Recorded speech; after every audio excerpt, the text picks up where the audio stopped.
Vlogmas day 14. So, this Christmas movie review is a little bit differently done because I don't know how much Christmas takes place in the movie, but it is actually technically a Christmas movie because it does take place during Christmas. So the movie is called Gremlins. Now, not very many known actors or actresses in the movie, but it is tied in with Steven Spielberg. Now, some of y'all may not know who he is. Steven Spielberg is the gentleman that brought us Jurassic Park, and he also brought us so many different great movies like Saving Private Ryan, and just all around a lot of great movies. So he had a hand in Gremlins. So Gremlins is based off of if I'm not mistaken, a cartoon show in the Japanese culture. And so they wanted to kind of bring it to a lively viewpoint for people to enjoy. And it's about a father and son and mother's relationship, and how the dad is always trying to impress everyone with his inventions that never work. So to surprise his son for Christmas without having anything messed up or anything like that, he wanted to get him something extra special for Christmas.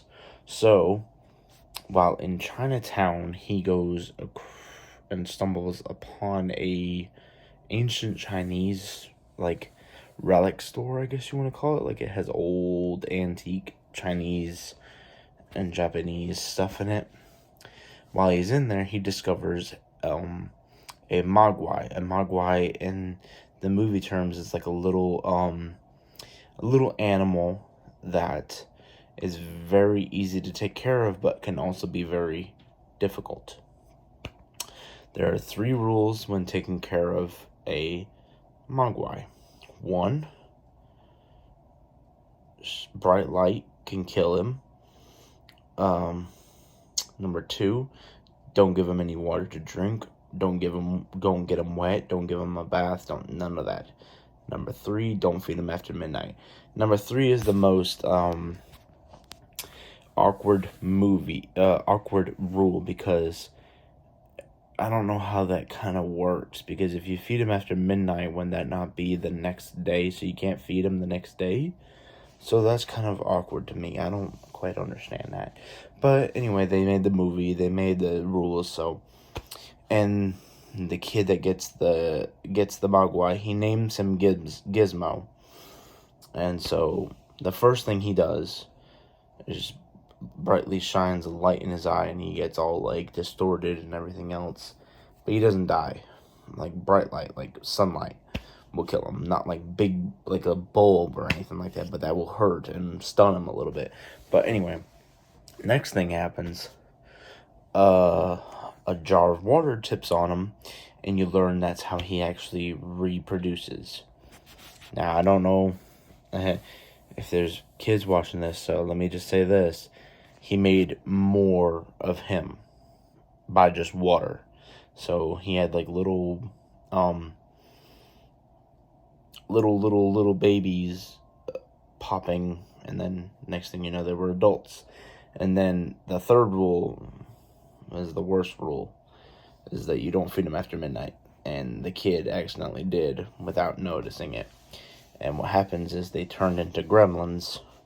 And gremlins are mean, vicious creatures that look way differently than a mogwai does. And they multiply the same way with water. And sunlight will kill them. And if they eat, they just get more and more rambunctious. So all this takes place during Christmas time in a small little dinky town. And it's actually a really decent movie if you guys have never seen it. They made a sequel, which wasn't as good. You know how sequels go. Sequels are never as good. Not always. I can name a few sequels that were actually better than the original, which is like Terminator and let's see what else. Rocky 2 I thought the Rocky and Rocky 2 are about the same for me, with Rocky 2 being a little bit more intense, in my opinion. So, but as far as anything else, there's not really a whole lot of cussing. It's more of like creature violence and like a few moments where it's like a little like startleness, I guess you want to call it. So, yeah. And that's basically all it for the movie tonight, guys. I was trying to think of a movie that's a little bit outside of the box. And that was definitely one of them. Like I said, it does take place during Christmas, so it is a Christmas-related movie. It's about a person/kid receiving a gift during the holiday season. And number 3, it's not a horror movie or bad movie, so that's there you go. So that being said, my weekend is here. I don't have to go back to work until Monday, which I don't have to do a whole lot, which my TV is just giving me a bad glare. Give me a second here. No, that's my phone. Never mind. I thought it was my TV. Anyway, hope everyone has a great rest of the week and a great start to the weekend. Hope you guys have a fantastic rest of your night. And don't forget, peace.